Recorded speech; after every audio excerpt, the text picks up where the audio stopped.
Semakin hari melihat perkembangan politik di dalam negeri ini semakin seru kalau menurut saya. Setelah koalisi perubahan yang akan dibentuk oleh Partai Nasdem, Demokrat dan PKS gagal, kini ya Anies Baswedan masih juga belum mendapatkan pasangan. Bahkan kemarin Anies Baswedan ini baru saja menghadap Surya Paloh untuk melaporkan hasil dari safari politik ke berbagai daerah. Nah, kalau sudah begini, maka akan semakin kelihatan mana yang bohir dan mana yang jongos partai. PKS jadi anggota kabinet kan Anies nggak bisa maju. Itu nggak halus itu. Ya artinya kan nggak perlu pakai langkah-langkah lain. Ya. Apakah sudah fix PKS itu menganggap Anies Baswedan itu capres versinya PKS? Itu belum pernah kita dengar. Iya, maka tiba-tiba lompat jadi wakil gitu. Mereka juga punya hak jadi calon presiden. kan saya katakan tadi bahwa PKS itu punya mekanisme mengambil keputusan. Belum. Aduh, jadi ya terserah kata Nasdem Anies mau milih siapa.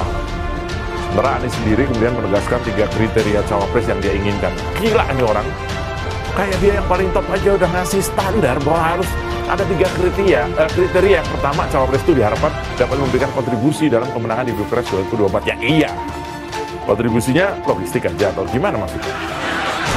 Berikutnya katanya cawapres itu mampu memperkuat serta menjaga stabilitas koalisi partai. Dan yang ketiga bisa membantu dalam pemerintahan yang efektif. Anies mengakui bahwa belum ada sosok yang bisa memenuhi ketiga kriteria itu. Ini sih menurut saya sebuah pukulan berat buat AHY. Omongannya Anies tadi tuh menurut saya ini jelek banget. Jika skenario dijalankan, Anies Baswedan bisa gagal nyapres. Kemarin sih, teman-temannya Anies sempat meributkan supaya bisa merevisi undang-undang pemilu.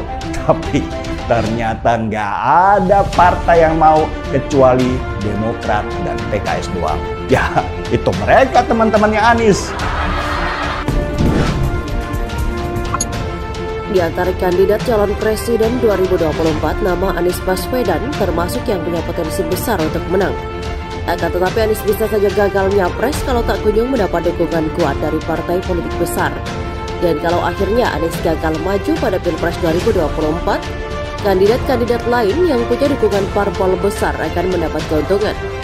Jika Anies tidak mendapatkan tiket Pilpres, maka tentu yang banyak diuntungkan adalah kandidat-kandidat lainnya seperti Puan, Prabowo, Erlangga dan AHY, ujar Direktur Pusat Riset Politik Hukum dan Kebijakan Indonesia, Saiful Anam kepada kantor berita politik RMOL pada hari Jumat. Tanpa keikutsertaan Anies, semua tokoh tersebut dinilai Saiful akan memiliki kans yang signifikan untuk memenangkan pemilu 2024. Apalagi jika parpol-parpol besar yang ada kompak tidak memberikan dukungan kepada Anies. Ini tentu sebuah keuntungan bagi mereka, partai-partai besar jika Anies jomblo atau tidak memiliki tiket untuk maju Pilpres 2024 mendatang. Kandidat-kandidat mereka akan lebih besar untuk memenangkan Pilpres 2024 yang akan datang, papar akademisi Universitas Sahid Jakarta ini.